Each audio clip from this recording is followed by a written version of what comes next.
Hello guys, welcome back to another blog. It's Pritam Sathi নতুন একটি ব্লগে আবারও তোমাদের সবাইকে স্বাগত জানাই। সো গাইস, আজকে আমরা চলে এসেছি গড়িয়াহাট। আর আজকে তোমাদের সাথে এটাই শেয়ার করব, সামনেই পুজো, পুজোয় কি কি কালেকশন গড়িয়াহাটে এসছে সেটাই তোমাদের সাথে আজকে শেয়ার করব। তো দেখতে থাকো ভিডিওটা, চলো।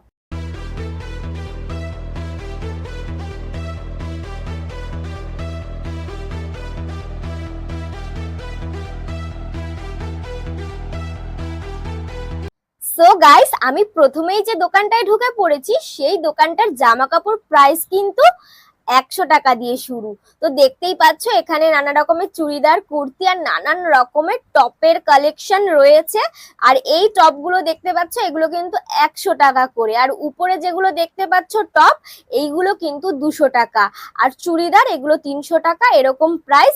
আর এই দোকানটায় দেখো, এখানেও কিন্তু 50 টাকার 100 টাকা করে জামা কাপড়ের সেল রয়েছে। আর এই জামা কাপড়ের মধ্যে দিয়ে আমি নিজের জন্য কিছু পছন্দ করছি, করার পর চলে এসেছিলাম এই দোকানটায়, যেখানে কিন্তু 30 টাকা, 50 টাকা এইরকম রিজনেবল প্রাইসে কিন্তু সেল দিচ্ছে। বাট এগুলো আমার খুব একটা পছন্দ হয়নি। দেন আমি পাশের দোকানে চলে গেছি। আর দেখতে পাচ্ছ যেই চুড়িদার, টপ, কুর্তি এগুলো ঝুলিয়ে রেখেছে, এগুলো কিন্তু প্রত্যেকটা 200, 100, 50 সব এরকম প্রাইসের মধ্যেই আজকে আমি এগুলো দেখতে পেলাম।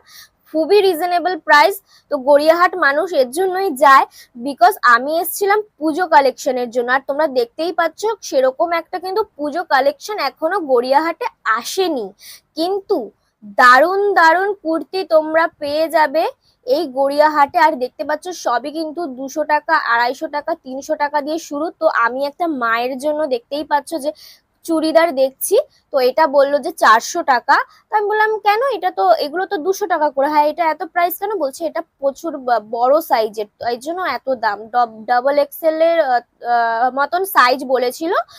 দেন আমি ওই দোকানের পাশে আর একটা দোকান ছিল, সেই দোকানেও দেখো 150 টাকা করে শর্ট শর্ট যে কুর্তিগুলো হয় সেগুলো কিন্তু সেল দিচ্ছে। তো দেখলাম খুব একটা পুজো কালেকশন আসেনি। তো একই রকম সব দোকানের জামা কাপড়গুলো 150-200 টাকা। তো মায়ের জন্য আমি দুটো দারুণ দারুণ কুর্তি কিনে নিয়েছি। আমার জন্য আজকে আর কিছুই কিনলাম না, বিকজ আমার পুজো কালেকশনের মধ্যে সেরকম কিছুই ভালো লাগলো না, বিকজ সেরকম কিছু আসেইনি গড়িয়াহাটে। তো একটু ঝিকানাকা পুজোর সময় না পড়লে হয়। তো যাই হোক, তারপর আমি চলে এসেছি এই জুতোর দোকানটায়। আমার পায়ের সাইজের জুতো তো পাওয়াই যায় না। আর আমি সেই আশাতেই ভাবছি যে দেখি এখান থেকে পাই কিনা আমার পায়ের সাইজের।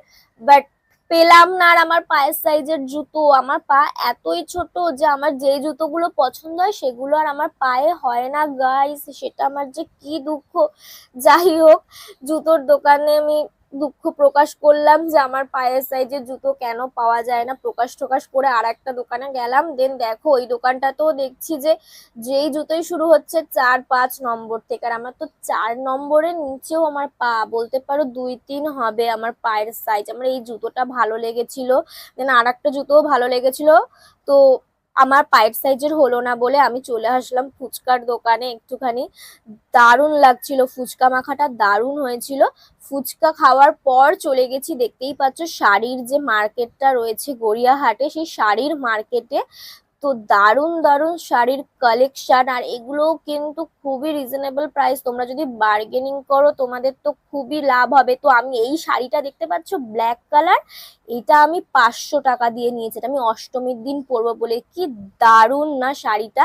যাই হোক, দেন আমি চলে গেলাম ব্যাগের দোকানে। আর এই যে হোয়াইট ব্যাগটা দেখছো, এটাই আমি বার্গেনিং করছিলাম, বাট এখন আর নিলাম না, কারণ পরের মাসে আমি প্রচুর শপিং করব। যাই হোক, আজকের ভিডিওটা আমার এই পর্যন্তই। দেখা হবে আবার পরের ভিডিও নিয়ে। টাটা।